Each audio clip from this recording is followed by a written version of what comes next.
बिहार विधानसभा चुनाव की सियासी हलचल बढ़ने के साथ ही दलित वोटों को लेकर राजनीतिक बिसात बिछाई जाने लगी है। दलित चेहरों का आरजेडी के साथ मुंह भंग होता जा रहा है और इसका सीधा फायदा बिहार में बीजेपी को मिलने जा रहा है। जी हां, 2020 के विधानसभा चुनाव से ठीक पहले आरजेडी में घर वापसी करने वाले दिग्गज नेता श्याम रजक 5 साल भी पार्टी में नहीं रह सके। श्याम रजक ने गुरुवार को आरजेडी के राष्ट्रीय महासचिव पद और पार्टी की प्राथमिकता सदस्यता से इस्तीफा दे दिया। अब माना जा रहा है कि वो जेडीयू का दामन फिर से थाम सकते हैं। श्याम रजक ने अपने इस्तीफे में सीधे तौर पर आरजेडी सुप्रीमो लालू प्रसाद को टारगेट पर लिया है। उन्होंने अपने इस्तीफे में कहा, मैं शतरंज का शौकीन नहीं था, इसलिए धोखा खा गया। आप मोहरे चलते रहे थे, मैं रिश्तेदारी निभा रहा था। श्याम रजक का ये इस्तीफा आरजेडी के लिए एक बहुत बड़ा झटका माना जा रहा है। उन्होंने आरजेडी पार्टी ऐसे समय में छोड़ी है जब दलित आरक्षण का मुद्दा सबसे ज्यादा गर्म है। श्याम रजक बिहार में दलित चेहरा माने जाते थे और दलितों के मुद्दे पर मुखर रहने वाले नेताओं में उन्हें गिना जाता है। ऐसे में लालू प्रसाद यादव पर धोखा देने का आरोप लगाकर श्याम रजक ने आरजेडी को दलित विरोधी कटघरे में अब खड़ा करने का दांव चल दिया है। देखिए, बिहार की दलित राजनीति में फिलहाल 4 बड़े चेहरे हैं। उसमें नाम किनका है? उसमें नाम है चिराग पासवान, जीतन राम मांझी, अशोक चौधरी और श्याम रजक। पासवान, मांझी और चौधरी पहले से ही एनडीए खेमे में है। ऐसे में अगर श्याम रजक भी जेडीयू का दामन थामते हैं तो प्रदेश के चारों दलित नेता एनडीए के एक मंच पर नजर आएंगे। आरजेडी के लिए दलित समुदाय के वोटों को सहजने वाला कोई कद्दावर चेहरा नहीं बचा। इस तरह आगामी विधानसभा चुनाव में विपक्ष को दलित वोटों को साधने के लिए काफी ज्यादा मशक्कत करनी होगी। आरजेडी में एक समय श्याम रजक और रामकृपाल यादव की तूती बोलती थी। लालू यादव की सियासत में राम श्याम की जोड़ी एकदम हिट रही। राम कृपाल यादव और श्याम रजक का दबदबा हुआ करता था, लेकिन अब दोनों आरजेडी को छोड़ चुके हैं। हालांकि लालू ने एक समय बिहार में अपना जातीय समीकरण तैयार किया था, जिसमें दलितों का भी एक बड़ा हिस्सा शामिल रहा। लालू प्रसाद यादव के साथ दलित जाति का कोई बहुत बड़ा नेता भले ना रहा हो, लेकिन लालू ने अपने करिश्मे से दलितों के एक बड़े वोट बैंक को जोड़े रखा। इसमें श्याम रजक जैसे नेताओं की भूमिका अहम रही। श्याम रजक ने अपने राजनीतिक सफर का आगाज लालू यादव के साथ किया था। आरजेडी में रहते हुए विधायक और मंत्री वो बनाए गए। वक्त और सियासत के चलते श्याम रजक लालू यादव का साथ छोड़कर नीतीश कुमार के करीब आ गए थे। 2009 में आपको याद होगा, श्याम रजक जेडीयू में शामिल हो गए थे। साल 2010 में जेडीयू के कोटे से विधायक बने, नीतीश सरकार में कैबिनेट मंत्री बनाए गए।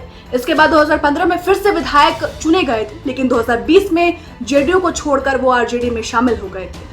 6 बार के विधायक रहे। श्याम रजक ने घर वापसी जरूर की, लेकिन पुराना मुकाम हासिल नहीं कर सके। 2020 में श्याम रजक की परंपरागत सीट आरजेडी ने माले को दे दी। इसके बाद श्याम रजक को उम्मीद थी कि बगल की मसौढ़ी सीट उनको दी जाएगी, लेकिन वो भी उन्हें मिल नहीं सकी।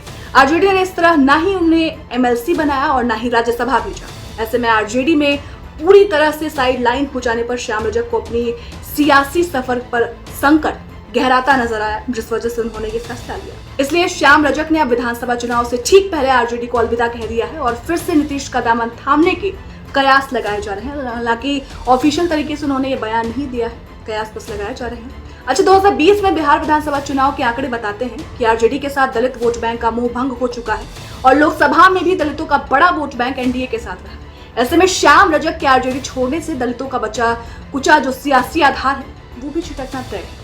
राहुल गांधी ने जिस तरह लोकसभा चुनाव में आरक्षण और संविधान का मुद्दा उठाया, ऐसे में आगामी विधानसभा चुनाव में भी कांग्रेस ने इस मुद्दे को पुरजोर तरीके से उठाने का पूरा प्लान बना रखा है। ऐसी परिस्थिति में श्याम रजक जैसे नेताओं का आरजेडी का साथ छोड़कर एनडीए खेमे में जाने से एनडीए गठबंधन की मुहिम को झटका लग सकता है, बहुत बड़ा नुकसान हो सकता है। ये कहना गलत नहीं होगा। देखिए, बिहार विधानसभा चुनाव में भी कांग्रेस आरजेडी माले का गठजोड़ बना रहेगा, लेकिन बिहार में दलित वोटों को साधने के लिए तीनों ही घटक दल के पास कोई भी दलित चेहरा नहीं है।